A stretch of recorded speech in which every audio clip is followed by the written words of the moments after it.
Վերջերս իրականացրեցինք բավականաչափ հետաքրքիր վիրահատություն։ Մեզ դիմել էր պացիենտ վերին ծնոտի բավական մեծ գոյացության կապակցությամբ։ Պացիենտի մոտ առկա էր գանգատ վերին ծնոտի շրջանում, կողմնային այտային հատվածում բավական կոշտ եւ արտահայտված ուռածության գանգատ։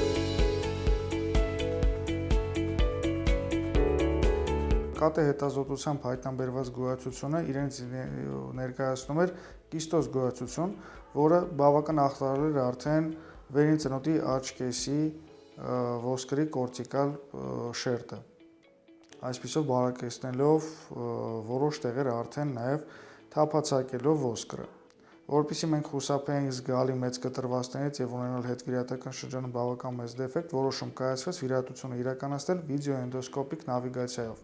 ինչը մեզ հնարավորություն տվեց իրականացնել մեկ կտրվածքով, փոքր մոտավորապես 2 սանտիմետրանոց կտրվածքով հեռացնել ամբողջ կիստոզ գոյացությունը իր պատիճով, արդյունքում ունենալ մաքսիմալ մեծ վիրահատություն, մինիմալ քիչ տրավմա ապահովելով հիվանդին, ինչը հետագայում նաև բերեց հետվիրահատական էտապի զգալի կրճատման եւ ցավային համախտանիշի զգալի նվազման։ Գոյացության հեռացումից հետո վերին ծնոտի աջ կեսում ունենք զգալի ոսկրային դեֆեկտ, ինչը անհրաժեշտ էր վերականգնել ինչպես մետաղական ցանցային թիթեղներով, այնպես եւ պացիենտի սեփական փափուկ հյուսվածքային համակարգով։ Տվյալ դեպքում օգտագործեցինք պացիենտի այտան շրջանում բիշի ճարպային մարմինը, ինչով եւ մոբիլիզացրեցինք եւ փակեցինք